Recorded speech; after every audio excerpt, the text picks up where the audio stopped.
has broken loose. Now, Orders received. only do. Great service speaks for itself. When we finally get home, first thing I'm gonna do. October 2005 was one hell of a month for gaming. Shadow of the Colossus, Civilization 4, and for first-person shooter games, it was even bigger with Battlefront 2, Call of Duty 2, Serious Sam 2, and Fear. And of course, Quake 4. I hear their voices when I sleep. I've seen the worst of war. Go, go, go! But can't escape the images of the strong. Come on! Damn, that game brings back memories. The sales figures are a bit unclear for this one. I found that 370,000 copies were sold for the Xbox 360, yet there are no definitive numbers for the PC version. This title received mixed reactions. Quoting from a developer who worked on Quake 4, Quake 4 didn't sell well at all. It was limply marketed and heavily pirated, so it doesn't surprise me that handling of it was a little careless toward the end. Everyone was pulled off pretty quickly to work on Wolfenstein or start Singularity. Looking at it now, I see why some players didn't enjoy it as much. Unknown to me, back then I noticed some people felt the game was what Doom 3 should have been. I wouldn't agree, but that's a topic for another video. Matthew K. One certified badass. A man like Kane could get us killed. Shut the hell up, Strauss. Quake 4 serves as a sequel to Quake 2, taking place just a few hours after the initial invasion of Strogos, made possible by the destruction of the planetary defense system and the death of the Macron. Unlike its predecessor, the game shifts focus to large-scale battles instead of the lone survivor scenarios. This time, the protagonist, Matthew Kane, fights alongside other Marines to defeat the Strogg once and for all. With its impressive 2005 graphics, the game didn't hold back on showcasing the gore and horror the Strogg are capable of. The world is designed with a horror-themed ambiance, featuring darker, claustrophobic environments with living elements integrated into it. The story is more developed than in previous titles, introducing a full cast of characters, each with their own personality and backstory. While the concept was great, with parts that immerse you in the conflict, like the opening assault where Marines are dying left and right, the execution missed the mark in some areas. The speed wasn't there, movement felt slow, and there were too many sequences where you were held in place, which isn't typical for a Quake game. The environments also lacked variety, featuring the same metallic walls or barren wastelands without much visual diversity. What really stood out to me was how they tried different ideas but never fully committed to them. They added squads but weren't utilized to their full potential and were even abandoned for large parts of the game. They introduced interesting characters but didn't delve into their stories or build any meaningful relationships with Kane. Vehicles were introduced but were limited to a few areas and then never revisited. You couldn't even pilot Strogg vehicles after being transformed into one of them. This leads to what I think is the most disappointing aspect, the Stroggification. The game's main selling point, heavily featured in the trailers and ads, was that you had to become a Strogg to win the war. The sequence itself was incredible, not just for its gore and horror, but because it was the first time we got to see the infamous Stroggification process in action. Then they just left it there. They didn't expand on it beyond a slight speed boost, the ability to read a few bits of text, some comments from other Marines about how you look, and a reason to face the final boss alone. That's it. They had a lot of good ideas, but it seemed like they were trying to include too much instead of focusing on fewer, more fleshed out concepts. Despite these flaws, the game was still fun and laid a solid foundation for future Strogg storylines. There was an expansion in development called Awakening, but it was never released due to the shutdown of its developer, Ritual Entertainment. Many players today still hope for a Quake 4 remaster, which would ideally include this unreleased expansion. Fatality, the quad does expire, and now these two go on a chase for that railgun, both fighting on the railgun platform. Sturmy, he pulls out that rail after picking it up and lands a beautiful... Looking at the online aspect, I never got into the multiplayer part of the game. I think not having bots to play against was a huge downgrade from other Quake titles. I wasn't really playing games online at the time, but I loved facing off against bots with my brothers. Looking back at some comment, the multiplayer didn't seem to have lasted for long. Thanks to the head of the Map Center group, Sprony, I was able to gain a better understanding of that period and why Quake 4's multiplayer wasn't successful. Down the hallway, misses that one, pulls out the LG, shout battle from mid to low. In regard to Quake 4's multiplayer, there are a lot of reasons why that didn't take off. First and foremost, it really felt like an afterthought, missing essential features that would ensure its longevity, such as a lack of bot support and basically everything that's needed for competitive play. The Quake 4 Max mod addressed all of that, making it the new standard, and the fact that it was used by all major esports competitions speaks volumes. By then though, the damage had already been done. Another disadvantage was that ITAC 4, the engine used for the game, required a high-end GPU in order to run it at a playable speed, putting the game out of the range of all but the most hardcore gamers. By the time you could get more affordable options, the multiplayer was already dead. Because even those not put off by the lack of features or the hardware requirements were met with a lot of rubber banding, disconnects and serious performance issues while trying to play online. id Software did bring out a number of patches in an attempt to improve the game. They even held a mapping contest resulting in the community map pack that was officially added to the game in early 2007. However, they went overboard with the patches when they also decided to change the physics to make the movement faster. This resulted in tricks and jumps not working correctly anymore on maps designed for the old physics, which didn't go down well with the community. If I remember correctly, id Software silently abandoned the game somewhere in 2007 and shifted their focus to Quake Live.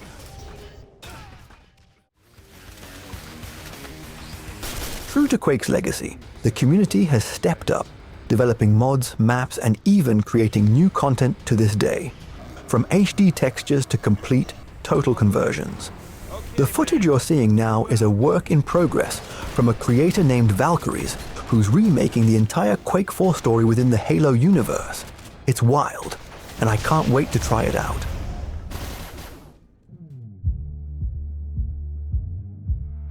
The second is a revolutionary mobile phone. It's called Street View. Let's check it out.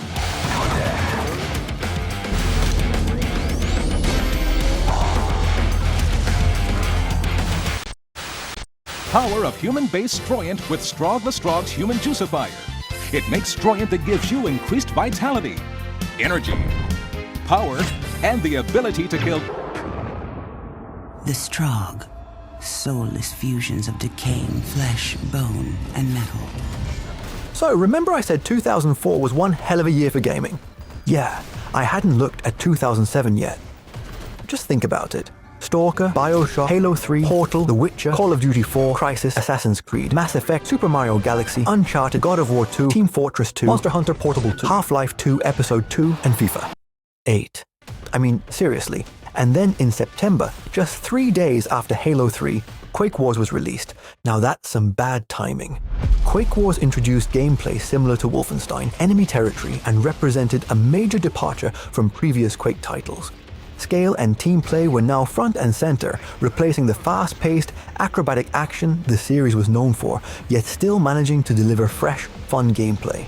The story is set as a prequel to Quake 2, with the Strog invading Earth and the Global Defense Force fighting to drive them off. The game is structured into campaigns set across 4 regions of Earth, each with 3 missions where players either defend or complete objectives. But if you were expecting the usual strafe jumping and racing, you'd have to adjust. On foot, the game slowed things down considerably, and you had to rely on vehicles and capturing forward posts to speed things up and keep the action flowing. Quake Wars featured a wide variety of maps, all with specific objectives that made each match feel varied. You'd be tasked with escorting the MCP, planting explosives, hacking devices, or retrieving important items in attack or defense scenarios as the human or Strog forces.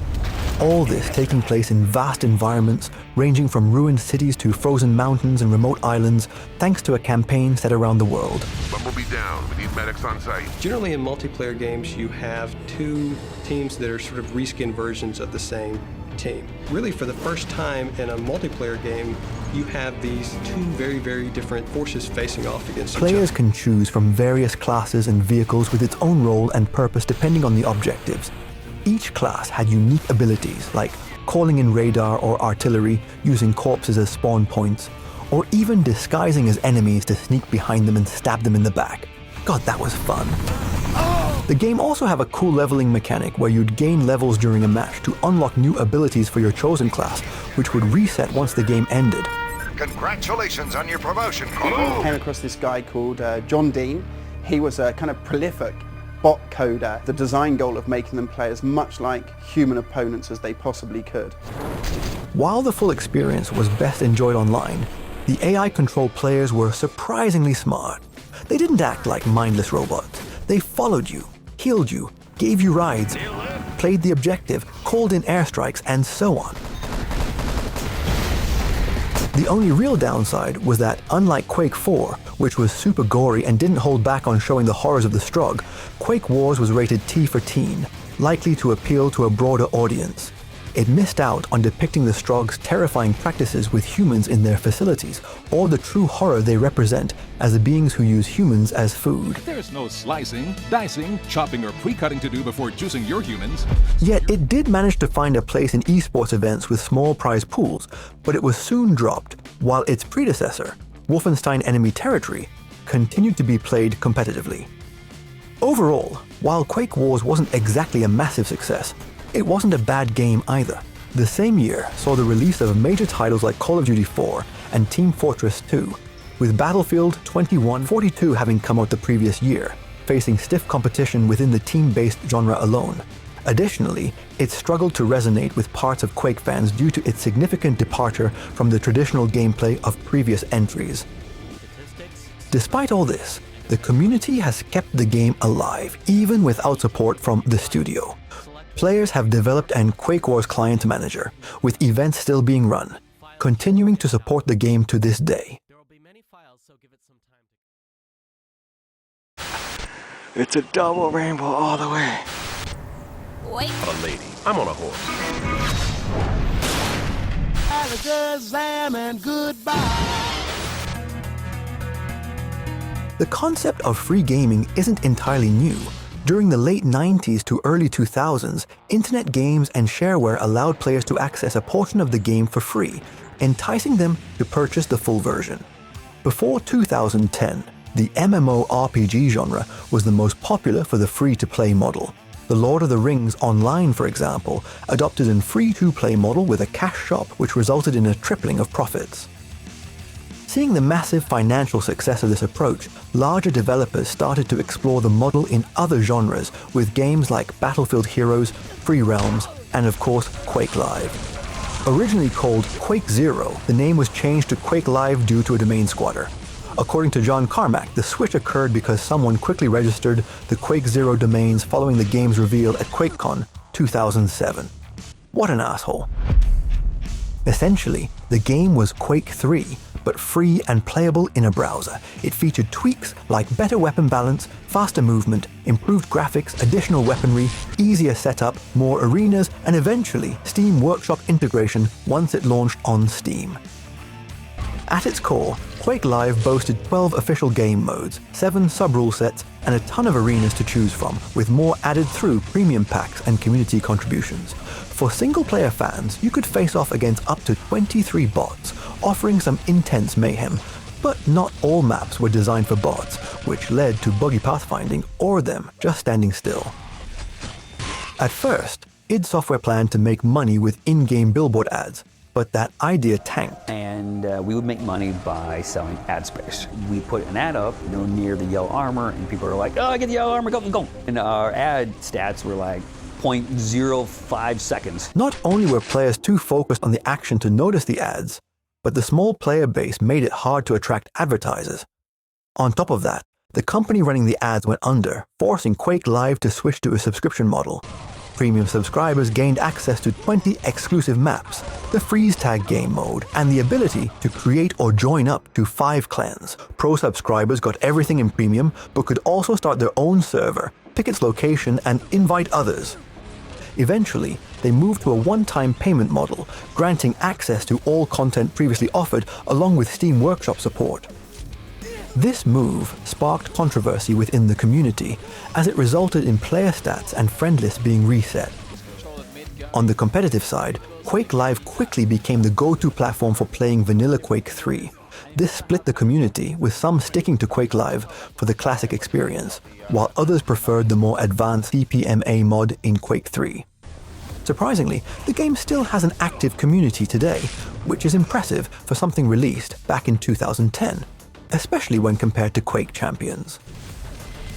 Modding and mapping-wise, unlike other Quake games where you need to fiddle around with folders and files, here you just hit up the Steam Workshop, subscribe, and boom, you're in.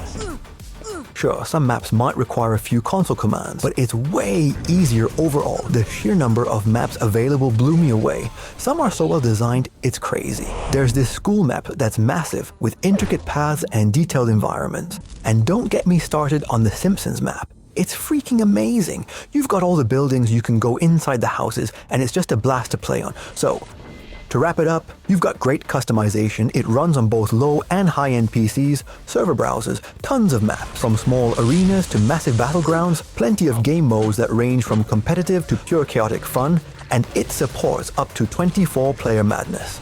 I mean, can you imagine what the next Quake could look like if they built on this? Take Quake Live, make it prettier, and hell, throw in a mode where characters have powers. Sure, it doesn't need to be perfectly balanced, just keep it fun for casual play, while leaving the classic mode for the purists. That would be insane, and with all the custom content modders and mappers will be creating, it will be so... Oh. Well,